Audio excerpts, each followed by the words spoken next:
Hello everyone. Today we will discuss Achille Mbembe's book Necropolitics. The book is about violence, death, and racism. The central question of the book is simple but brutal. Mbembe asks, what is the power to kill? Not the power to punish, not the power to imprison, the raw, absolute power to decide who lives and who dies. Most political theory talks about freedom, rights, and democracy. Mbembe does not deny these things, but he says they are only half the story. The other half is darker. The other half is the power to make people dead. He calls this necropolitics. Necro comes from the Greek word for death. Necropolitics is the politics of death.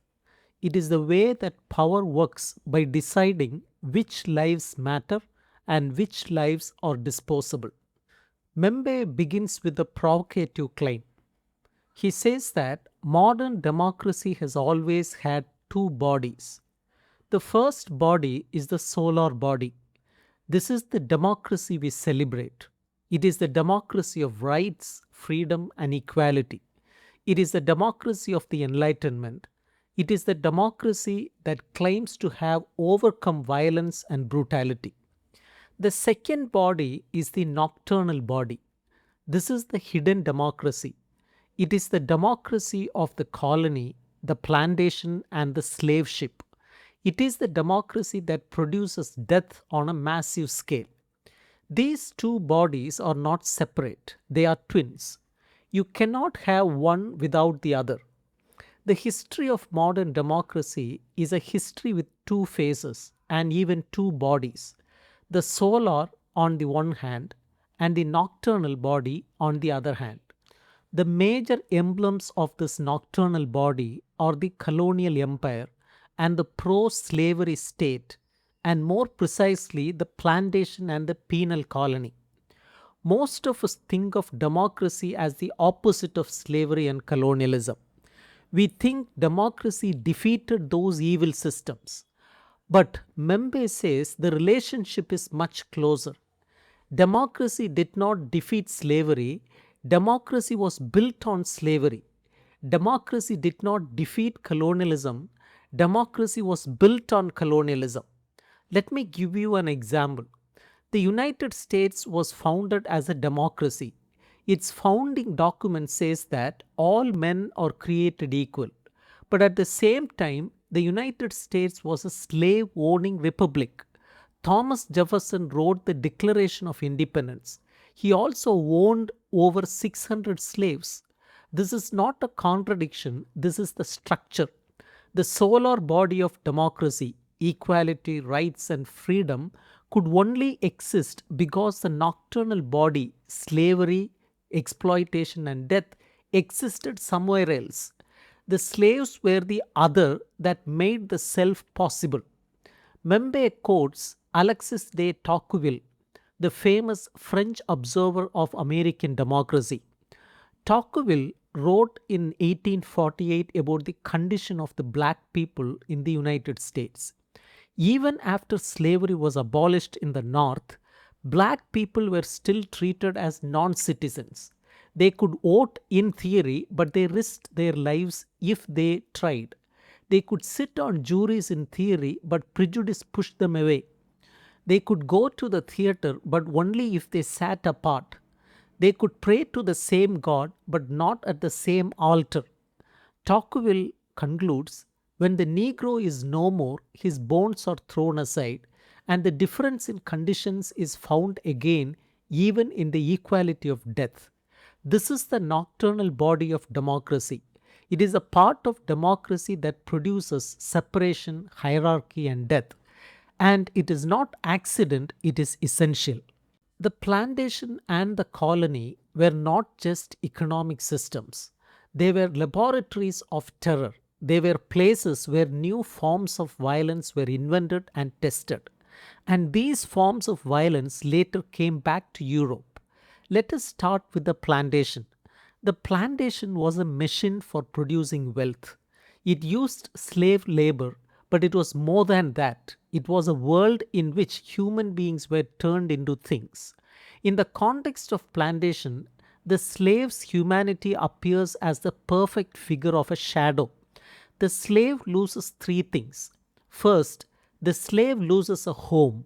Second, the slave loses rights over his or her own body. Third, the slave loses political status. This triple loss is total domination. The slave is not a person, the slave is a tool, an instrument, a piece of property. The slave has a price, not a dignity. Violence on the plantation was not exceptional, it was routine. Whipping, branding, rape, torture, murder. These were not crimes, they were methods of control.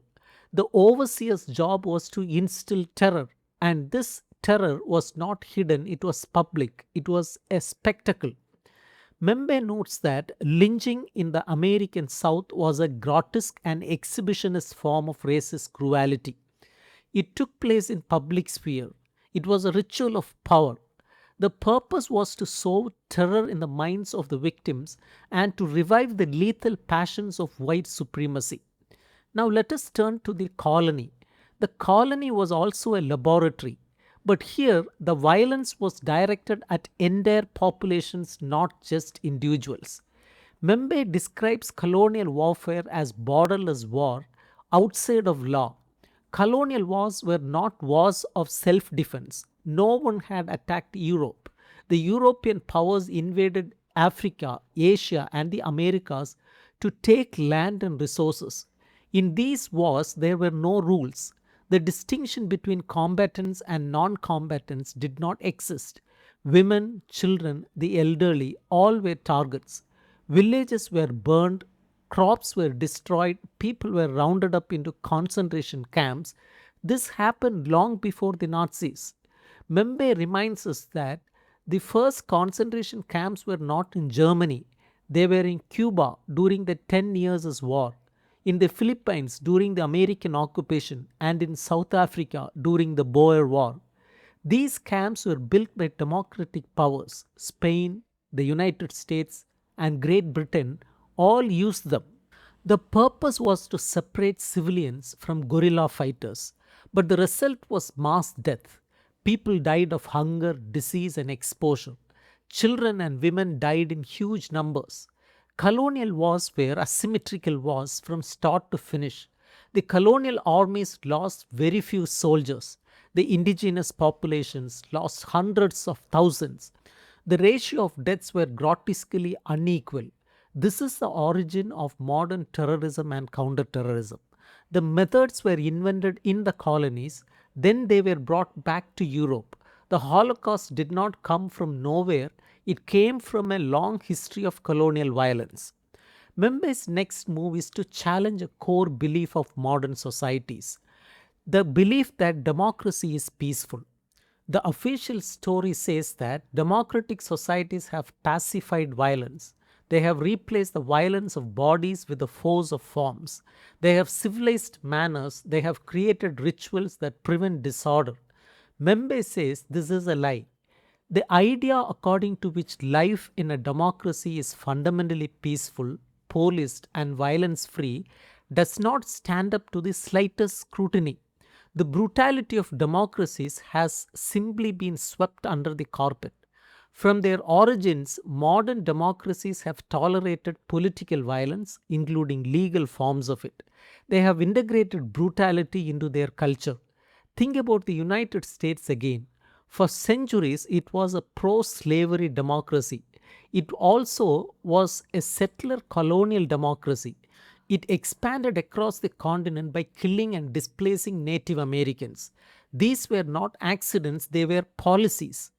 The civilization of Moors in Europe depended on violence elsewhere.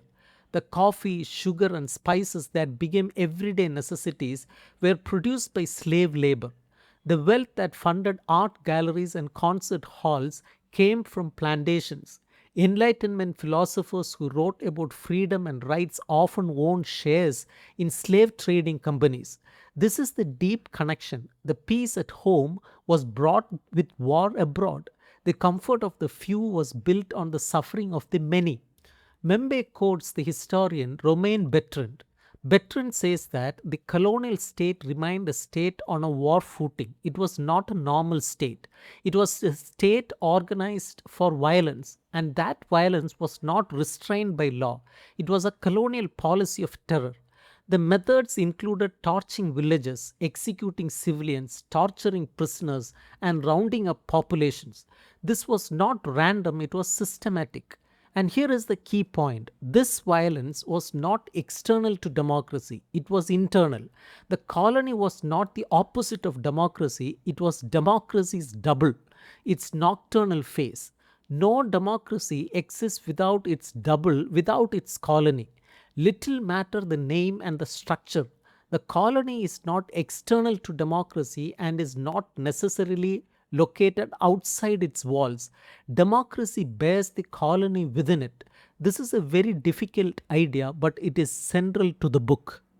Now let us move to the present.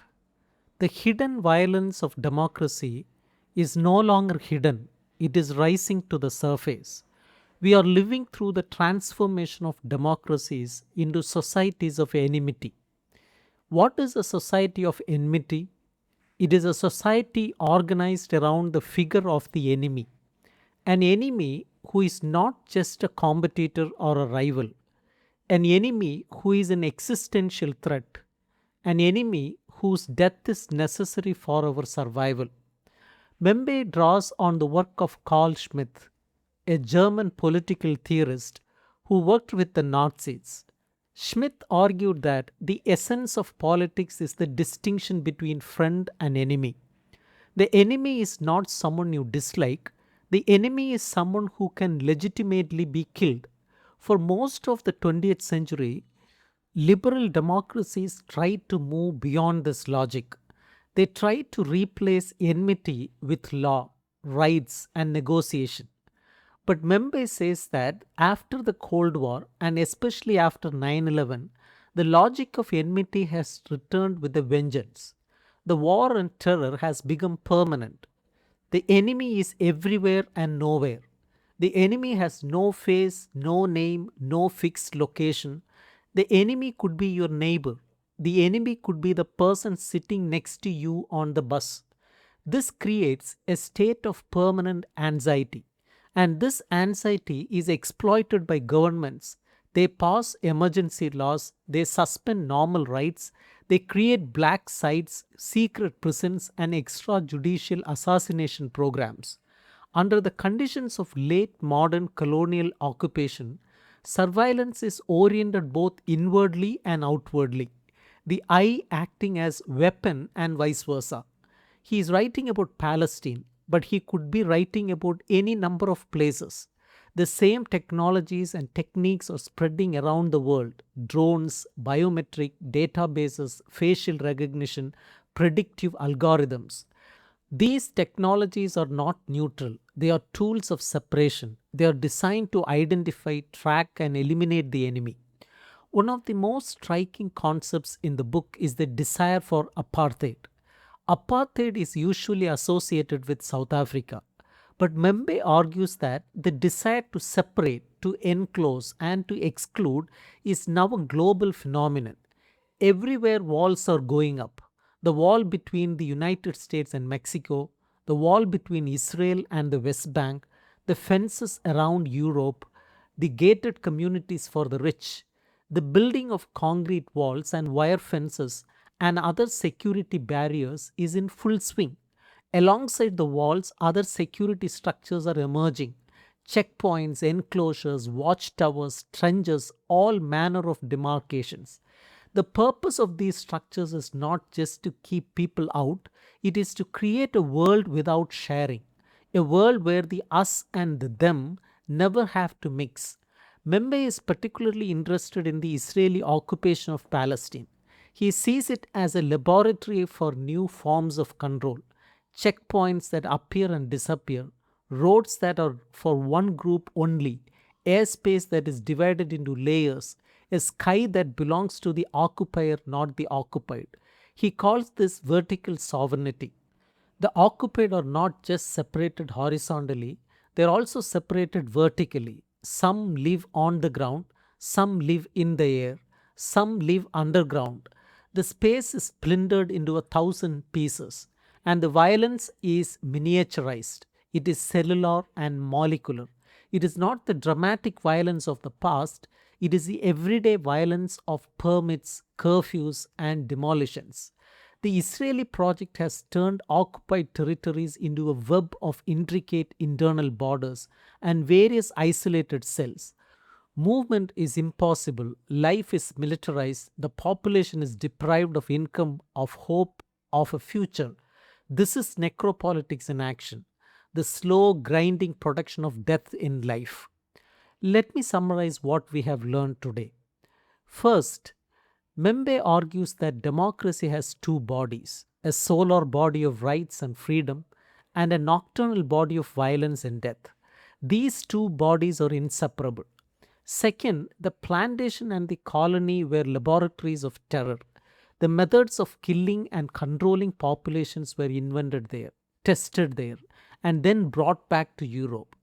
Third, the idea that democracy is peaceful is a myth.